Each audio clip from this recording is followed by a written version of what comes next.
देश के ऐसे छोटे से ज़िले और वह छोटा ज़िला छत्तीसगढ़ के बस्तर संभाग यानी सुकमा, और सुकमा से एक ग्रामीण परिवेश यानी पर्यावरण से जुड़े हुए, पहाड़ जंगल से जुड़े हुए क्षेत्र से एक आदिवासी परिवार से आता है, और कैसे अपने जो सफ़र रहता है उनका अपने गांव से लेकर भारत की राजधानी दिल्ली तक उनका जो सफ़र है, उस सफ़र को लेकर हम लोग बातचीत करेंगे। जोहार, नमस्कार। तो चलिए साथियों, आप लोग को उनसे मैं रूबरू मुलाकात कराता हूं, और आप लोग उन्हें इंस्टाग्राम, फेसबुक, अलग अलग सोशल मीडिया प्लेटफॉर्म पर भी देखे होंगे। आप लोग गेस कर सकते हैं, उसको बता भी सकते हैं। चलिए आप लोग मिलाता हूँ। तो जोहार दादा। जोहार। कैसे हैं? मैं अच्छा हूँ, आप कैसे हैं? अच्छे हैं। तो अभी हम कहाँ उपस्थित हैं? इस वक्त हम लोग गुमला, झारखंड में हैं, और एक बहुत बढ़िया ट्रेनिंग सेशन चल रहा है, वो अटेंड करने आए हुए हैं जी। तो दादा बस्तर से हैं और मैं सरगुजा से हूँ, और हम लोग, आपको वीडियो तो मैंने पहले देखा रहा सोशल मीडिया के माध्यम से। आप मुझे पहले जानते भी नहीं रहे होंगे। मैंने मैसेज किया था, बट आप उससे सीन नहीं किए थे। बट अभी सीन हो गया है, तो मुलाकात हो गया है। तो चलिए हम लोग बातचीत करते हैं। तो आप कहाँ से आते हैं? आपका थोड़ा परिचय के साथ में हमारे व्यूअर्स को बताएं। जैसे कि इन्होंने परिचय दिया, खैर अगर एक तरीके से देखा जाए तो वो जगह जो है परिचय की मोहताज नहीं है, क्योंकि उसको अलग अलग तरीके से जाना गया है जी। बस्तर वो क्षेत्र है, मतलब बस्तर तो एक संभाग भी है, एक जिला भी है, लेकिन उसी के अंदर एक और जिला आता है सुकमा। तो उस सुकमा ज़िले से हूँ मैं पैदाइश मेरी वहीं हुई है, और 10th तक की मेरी पढ़ाई वढ़ाई भी सब वहीं पे हुई है, और मैं एक गोंड समुदाय से आता हूँ। दादा, आप सुकमा से आते हैं। आपकी जो पढ़ाई लिखाई जो हुई लोकल ही हुई है? हाँ। और माध्यम क्या रहा? माध्यम लोकल भी हुई है, लेकिन लोकल में भी माहौल मुझे थोड़ा ठीक मिला। स्टार्टिंग में हमारे पास एक इंग्लिश मीडियम स्कूल थी वहाँ पे सुकमा में ही, तो मतलब अभी भी है, वहीं पे मैंने 5वीं तक पढ़ाई की। फिर 9वीं की पेपर वगैरह दिया, फिर 9वीं में मेरा सिलेक्शन हुआ, तो 10वीं तक फिर वहीं पे पढ़ाई हुआ। तो माध्यम अब नवोदय विद्यालय का ये होता है कि दोनों होते हैं, हिंदी और इंग्लिश। हाँ, क्योंकि आपका जो स्पीच रहा तो इंग्लिश में भी सुनने को मिला, और छत्तीसगढ़ी में भी, गोंडी में भी, उसमें सब तीनों को मिक्सिंग रहा। हिंदी था, गोंडी तो नहीं थी। हाँ, गोंडी मतलब, हाँ, छत्तीसगढ़ी जो जय जोहार को लेकर आपने शुरुआत किया। हाँ, तो तीनों रिलेट कर रहे थे। बिल्कुल। तो दादा, आप लोग परिवार में आपके माता पिता क्या करते हैं? मतलब गवर्नमेंट जॉब में हैं या फॉर्मर हैं? नहीं, ऐसा तो कुछ नहीं है। मेरे पिताजी जो है उनका देहांत हो चुका है 2 वर्ष पहले ही। जी। कुछ उनको मतलब स्वास्थ्य संबंधित परेशानियां थी जी। तो, और वो जब थे भी तो तब भी वो कृषि से प्रारंभिक रूप से जुड़े रहे। उसके अलावा वो मतलब समाज सेवा और राजनीति से जुड़े रहे। तो वो गांव के मुखिया रहे, सरपंच रहे। अच्छा। हाँ, तो वो करते थे। बाकी पढ़े लिखे तो वो भी नहीं थे, और मेरी माता श्री भी, वो भी पढ़ी लिखी नहीं है, वो भी अनपढ़ है। वो तो हिंदी तक ठीक से बात करने नहीं जानती है। तो इस तरह के घर का माहौल है। अच्छा। हाँ, तो घर का माहौल उस तरीके का था। और आप को क्या मतलब जब आप बच्चे थे उस समय क्या मतलब नटखट थे, या पढ़ाई लिखाई में कैसा मतलब आपका रहा? नहीं, सच बताऊं तो टैलेंटेड क्या थे? नहीं, ऐसा नहीं है। मतलब जब मैं छोटा था ना, मतलब जब मुझे समझ नहीं थी बहुत ज़्यादा, जब मैं 5वीं 6वीं तक या 8वीं 9वीं तक भी, मतलब पहुँचते तक भी मैं पढ़ाई में बहुत एवरेज था। एवरेज का मतलब ये समझिए कि जिसको ठीक से पढ़ना नहीं आता हो, लिखना नहीं आता हो, और पास होने की भी नौबत हो तो दोस्त से पूछ करता हो भाई कि लिखना कैसे है। तो ये स्थिति थी एक समय। ऐसा नहीं है कि बहुत स्टार्टिंग से मैं पढ़ाई में बहुत अच्छा था या बहुत वैसे, लेकिन समय के साथ साथ ना थोड़ा एक ऐसा पॉइंट आता है जब आपको लगता है पढ़ना बहुत ज़रूरी है। जी। तो ऐसे कुछ घटनाएं हुई मेरे ज़िंदगी में, जब मुझे लगा कि यार, क्योंकि हमारे स्कूल में ऐसा होता था, हमारे प्रिंसिपल भी ऐसे थे कि जो अच्छे पढ़ते थे ना, उनको खाने के लिए बुलाते थे, उनसे अलग से बात करते थे, और उनको एकदम सम्मान देते थे। अलग ट्रीट किया जाता था। ये हमें इतना भेदभाव जैसा लगता था भाई। तो मैं सोचता था यार, कुछ तो करना है कि ये हो, लेकिन फिर भी इतना मोटिवेशन नहीं आता है।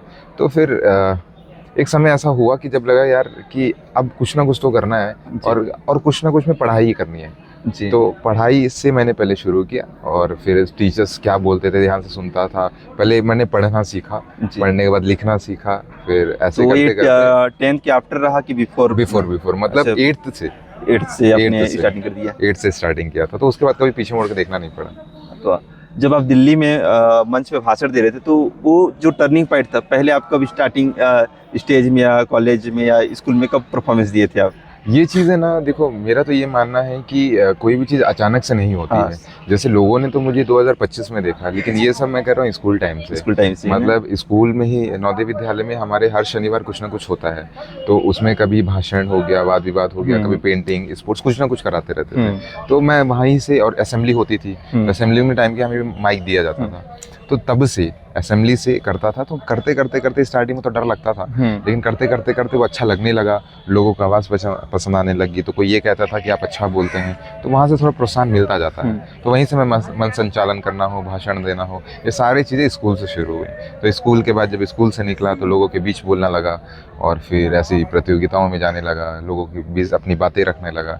तो वो चीज़ें मैं सोशल मीडिया में तो नहीं था, लेकिन ऐसे मैं करता था। मगर दिल्ली में जो वीडियो चला वो पूरे देश भर में आपको फैला दिया। पहले ऐसा तो नहीं रहा होगा ना, मतलब नहीं। 25 से पहले या 23 से पहले ऐसा, मतलब आपको कोई नहीं जानता होगा।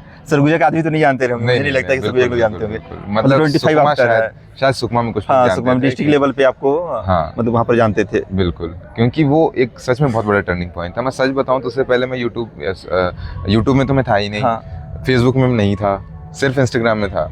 और इंस्टाग्राम पे भी एक समय तक तो मेरे अकाउंट प्राइवेट भी थी, और जब मैंने पब्लिक किया भी था मैं सिर्फ फोटोज डालता था। मैंने कभी रील्स और वीडियोस में डालता भी नहीं था। ये तो जब लोगों ने इस तरीके से प्यार दिया और सम्मान दिया और एक जिम्मेदारी दी कि अब आपसे कुछ उम्मीदें रख रहे हैं, तो ऐसा मुझे महसूस हुआ। तब मैं फिर फेसबुक पे आईडी बनाई मैंने, फिर यूट्यूब पे भी बनाया, और अब जाके मैं हर जगह अपनी अवेलेबिलिटी दे रहा हूँ ताकि अपनी बातों को रख सकूँ। जी, तो लोगों को लगता होगा जैसे यूथ देखते हैं वीडियो, तो उनको लगता है यार कोई आदमी है, इंग्लिश बोल लिया, हिंदी अच्छे कराटे दारा रहे, गोंडी बोल लिया तो स्टेज पे पहुंच गया। तो इसका आपका स्टेप क्या रहा कि वहाँ तो दिल्ली में पहुंचे आप, तो उसका स्टेप क्या था? First step, second step, third step, जो भी रहा उसको बताएं। अभी जैसे मैंने जब भी मतलब इस थोड़ी देर पहले एक बात बताई कि कोई भी चीज़ अचानक से नहीं होता है। जैसे ये सब एक तैयारी होती है और एक प्रक्रिया होता है। जैसे अभी मुझे लोग मिलते हैं तो कहते हैं आपकी आवाज़ अच्छी है, आप अच्छा बोल लेते हैं, तो इसके पीछे एक ही कारण है, देखिए खुद से भी मेहनत करना होता है। आपके साथ हमेशा टीचर हैं, माँ बाप हैं, आपको भी, आपके पास फ़ोन है, आप सीखने के लिए तो पूरी दुनिया है आपके पास, लेकिन आप खुद सीखना नहीं चाहते हैं तो कैसे होगा? तो अगर इसकी शुरुआत देखो तो स्कूल से हो गई थी, अच्छे कुछ टीचर्स भी मिल गए थे, उनकी बातें सुनना शुरू कर दिया था। तो इसमें बेसिक चीज़ है, अगर कोई भी नया आदमी अगर बोलना चाहता है ना, कोई भी नया आदमी, तो उसको बस 3 चीज़ें करना चाहिए। पढ़ना चाहिए, पढ़ने का मतलब कि किताबें पढ़ने का उसे शौक होना चाहिए, कोई भी किताब हो, किताब, न्यूज़पेपर्स, कुछ भी जो उसको ठीक लगता है, अपने काम के साथ वो पढ़ते रहे, क्योंकि उससे ना सोचने समझने की क्षमता बढ़ती है। दूसरा चीज़, लिखने की आदत होना चाहिए, क्योंकि आप जो सोचते हैं अगर आप अपने शब्दों में नहीं लिख पाएंगे ना, तो आप बता कैसे पाएंगे? क्योंकि दूसरे के शब्द होंगे तो वो दूसरे की कहानी हो जाएगी। विचार आपके तो शब्द भी आपके होने चाहिए। तो दूसरा चीज़ है। और तीसरा चीज़ ये कि अगर जो भी आपके विचार है ना, आत्मविश्वास के साथ 4 लोगों के सामने ही सही आप बोलना शुरू करिए। और मंच छोटा बड़ा नहीं होता है, आप छोटे जगह से भी शुरू करेंगे ना बोलना, तो वो आपको भी नहीं पता है कि एक दिन कितने बड़े मंच तक आपको लेकर जाएगा। मैं पहुंचा भी तो मतलब स्कूल से जब मैंने शुरू भी किया था तो मुझे भी अंदाजा नहीं था कि एक दिन वो इस तरीके से कन्वर्ट होगा और लोगों का प्यार मिलेगा, सम्मान मिलेगा। तो ये शुरू वहाँ से हुई थी। और कोई भी नया व्यक्ति शुरू करना चाहता है तो कोई भी बोल सकता है, बस फ़र्क इतना है उसको खुद के ऊपर भरोसा रखना पड़ेगा।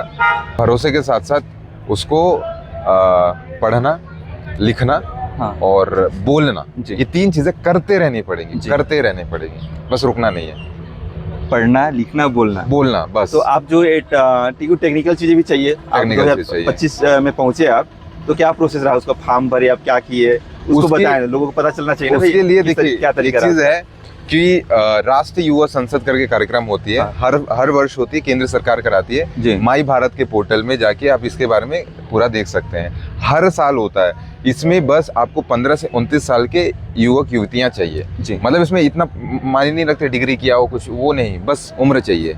और ये जिला स्तर से होगा। जिला में जो फर्स्ट सेकंड आएंगे वो राज्य स्तर जाएंगे, राज्य में जो फर्स्ट सेकंड थर्ड आएंगे वो राष्ट्रीय स्तर जाएंगे। राज्य में जाओगी आपको विधानसभा जाने का मौका मिलेगा, राष्ट्रीय स्तर जाओगे तो लोकसभा जाने का मौका मिलेगा, मतलब संसद भवन जाने का मौका मिलेगा। तो ये बहुत बड़ा अवसर होता है, कोई भी जा सकता है। और फिर से वही बात, अगर आप जाना चाहते हैं तो आपके साथ हम हैं और मैं हूँ। आपको अगर मेरी कहीं भी आवश्यकता पड़ती है तो मैं यही कहूँगा, अगर आपको जाने का मन है आप मुझसे संपर्क करिए, इनसे करिए, है ना। हम मिलकर आपका पूरा सहयोग करेंगे। क्योंकि लेकिन एक ही चीज़ मैं हमेशा लोगों को कहता हूँ कि मैं आपको गाइड करने के लिए, मार्गदर्शन के लिए मैं पूरा तैयार हूँ, लेकिन एक चीज़ जो है, मन आपका होना चाहिए। पहला आपके मन में ये सवाल आना चाहिए कि, या ख्याल आना चाहिए कि मैं जाऊँगा, या मतलब मुझे- मैं क्या हूँ हाँ। और मैं क्या कर सकता हूँ जी जी और मैं वहाँ जा सकता हूँ कि जी। नहीं, और अगर जा सकता हूँ तो मुझे जाना चाहिए कि नहीं। और अगर आपको फिर लग जाएगा कि हाँ मुझे जाना ही चाहिए, जी तब फिर आप जरूर जा सकते हैं। क्योंकि ना अगर आपके पास थोड़ा भी डाउट रहेगा ना यार जी। मैं कर पाऊंगा कि नहीं, तो आप नहीं कर पाएंगे। जी। जैसा कि आप एक वायरल हैं और बहुत सारे लोग वायरल होते हैं, तो अभी इस स्थिरता को लेकर अभी प्रेजेंट में आप क्या कर रहे हैं? क्योंकि लोगों लगे यार वो तो भाषण दे के आ गया, फिर अभी क्या कर रहा होगा सुशील? नहीं नहीं, बिल्कुल बिल्कुल बिल्कुल। और ये बहुत बड़ी बात है। मैं आप सभी को भी एक चीज़ बोलना चाहूँगा, जितने भी आप लोग देख रहे हैं, कि ना असफलता को संभालने से ज़्यादा सफलता को संभालना बहुत मुश्किल होता जी है। जी बिल्कुल। इसलिए क्योंकि ना असफलता तो आप सह लेंगे, दुख दर्द जैसा थोड़ा सा रोग आ लेंगे, लेकिन सफलता जब मिलती है तो कुछ लोग खुद को बहुत बड़ा समझने लगते हैं, या फिर कुछ ऐसा हो जाता है कि आप खुद को लौकियों संलग्न समझने लगते हैं, जी। या बहुत सारे कुछ बदलाव भी आते हैं, जी जी क्योंकि लोगों का प्यार, मान सम्मान और बहुत कुछ आसानी से आपको मिल भी रहा होता है उस वक्त। जी तो मैं तो यही कहूँगा कि अगर आपको सफलता मिल जाती है तो उसको बहुत आसानी से समझिए, मतलब बहुत समझदारी से उसको संभालिए, क्योंकि ना एक गलती आपकी पूरी सफलता की ऐसी की तैसी कर सकती है। जी। और जैसे अब रही बात मेरी, तो एक चीज़ जो मुझके बाद समझ में आई कि इसको संभाल के रखना होता हाँ। है। सफलता एक दिन की बात नहीं होती है। आपको एक दिन में लाखों लोग देख सकते हैं, करोड़ों लोग से देख सकते हैं, लेकिन अगर आप चाहते हैं कि लोग आपके बाद आपको देखते ही रहें, हाँ। तो आपको कुछ ना कुछ करते रहना पड़ेगा। तो मैं अभी वर्तमान में एक तो अपने ज़िले में ही हमारा एक समूह है, तो हम लोग वहाँ पे जागरूकता कार्यक्रम भी योजना जत्था के तहत कर रहे हैं। उसी के साथ साथ जैसे मैं मेरी खुद की संस्था भी है, मैं वर्कशॉप और सेशंस वगैरह भी लेता रहता हूँ। जी उसके साथ साथ कुछ हम इवेंट भी ऑर्गेनाइज करते रहते जी, हैं, जी। ताकि सुकमा में जो नहीं है वो चीज़ हम प्रोवाइड करते रहें। और आगे भविष्य में मेरे और भी कुछ प्लान है, और जी। साथ में आने वाले समय में मैं और भी ऐसे कुछ चीज़ें मैं लोगों के लिए या फिर अपने लिए लेकर आ रहा हूँ, जिससे सीधी सी बात है, जो भी लोग मुझे फिर देखेंगे उनको लगेगा कि हाँ ठीक लड़का है, जो या फिर सही लड़का है जिसको हमने वायरल किया। जी। तो इन फ्यूचर मतलब आपका थीम बन गया कि मुझे ये करना है, और उन चीज़ों को लेकर आप प्रोसेस जो है जारी है। देखिए वो मेरे मन में है कि आने वाले 5-10 सालों में मुझे कहाँ जाना है, क्या करना है। और ये चीज़ मैं आपको भी कहूँगा कि आप जो भी काम कर रहे हैं ना, ईमानदारी से करते रहिए, खुद पे विश्वास रखिए। दुनिया जो बोलते रहे आप ध्यान मत दीजिए उस पर। अगर एक सुकमा का लड़का है यार, जहाँ पे लोग ठीक से हिंदी भी नहीं बोलते हैं, है ना, और जहाँ पे इस चीज़ के लिए मजाक उड़ाया जाता है, जी जी। अगर वो दिल्ली जा सकता है तो भाई आप भी जा सकते हैं, कोई बहुत बड़ी बात नहीं है, है ना। और मैं ऐसा नहीं कि मैंने कुछ ऐसा कर दिया जो आज तक नहीं किया, मुझसे पहले भी छत्तीसगढ़ के लोग गए हैं, हाँ। अभी भी जा रहे हैं। जी, जी। फर्क सिर्फ इतना है कि बस्तर के लोगों को कभी उन्होंने इंग्लिश बोलता नहीं सुना। जी जी। फर्क सिर्फ इतना ही है ना, डिफरेंस बस इतना ही है। तो इसका यही मतलब है कि आज तक हमने ऐसी शिक्षा नहीं ग्रहण किया, ऐसे अवसर हमें नहीं मिले, इस वजह से भी चीज़ें पीछे हैं। तो मेरा यही कहना कि मतलब है कि आप खुद पे विश्वास रखिए और काम करते चलिए ईमानदारी से, और अपने जहन में खुद को लेके एक धारणा रखिए कि आने वाले 5-10 सालों में आप खुद को कहाँ देख रहे हैं। जैसे आने वाले 5-10 सालों में मेरे पास खुद को लेके एक प्लान है कि मैं आने वाले 5 साल में खुद को कहाँ देख रहा हूँ, और मैं उसके लिए काम कर रहा हूँ, और अभी से काम कर रहा हूँ। तो ये चीज़ है जी। तो हम बातचीत कर रहे थे बस्तर से सुशील मरकाम दादा, और मैं एक सरगुजा से हूँ। तो मेरा भी ख्वाहिश है कि यार मैं सरगुजा में मैं कुछ करना चाह रहा हूँ। जैसे दादा का जो स्टोरी है पेरेंट्स या जो परिवार का, वैसा ही मेरा भी स्टोरी है। मतलब वैसा नहीं कह सकते मेरे दादा कहीं कुछ स्ट्रगल कहीं हद तक किसी विषय को लेकर ज़्यादा किए होंगे, कुछ हद तक मैं किसी विषय पर ज़्यादा स्ट्रगल किया होंगे, तो कोई दिक्कत नहीं है। मैं ज़्यादा चाहता हूँ कि हम लोग बस्तर और सरगुजा को दोनों को जोड़े, क्योंकि ना अभी जो छत्तीसगढ़ में जो प्रॉब्लम इशूज़ हो रहे हैं, क्या ना सरगुजा कुछ अलग कर रहा है, वहाँ के जो यूथ मतलब ना बस्तर से कनेक्ट नहीं हो पा रहे हैं। बस्तर अलग कर रहा है तो सरगुजा सपोर्ट नहीं कर रहा है, सरगुजा सपोर्ट कर रहा है तो बस्तर नहीं कर रहे हैं। तो वो दोनों को सपोर्ट करते हुए हमको राजधानी, क्योंकि कैपिटल हमारा राजधानी रायपुर है, तो रायपुर को हम लोग को कुछ करना पड़ेगा। वो रायपुर में भी हमें जमाना पड़ेगा कि हमारे ट्राइबल्स जो है, कम्युनिटी के लोग हैं, जो पिछड़े वर्ग के, जो विशेष पिछड़ी जाति के जो लोग हैं, वो वहाँ पर रिप्रेजेंट कर पाएँ। तो बहुत बहुत धन्यवाद दादा जी। नहीं, सच बात है, मैं धन्यवाद तो आपका भी। और आपने एक बहुत बढ़िया चीज़ अभी एक चीज़ कही कि सरगुजा और बस्तर एक नहीं हो पा रहा है। उसके पीछे जो मैं समझता हूँ 2 चीज़ें हैं। पहला चीज़ तो विचारों का थोड़ा मेल नहीं है, क्योंकि बस्तर अभी तक जो कुछ सहा है और उनका जो सोचने समझने का तरीका बहुत अलग है, सरगुजा के सोचने समझने का तरीका अलग है। लेकिन एक बात समान है कि वहाँ पे भी आदिवासी, यहाँ पे भी आदिवासी, और वो जो अभी हल्दियों को लेकर या फिर माइनिंग को लेकर, बक्साइट वगैरह को लेकर जो फेस कर रहे हैं, और अभी हम बस्तर में जो डिपॉजिट 4 को लेके या बाकी चीज़ों को लेके हम जो फेस कर रहे हैं, ये भी इस चीज़ समान है। ठीक है, लेकिन अब एक चीज़ जो सामने या हम सब चीज़ों के लिए ज़रूरी है, वो चीज़ है कि आवाज़ उठाना।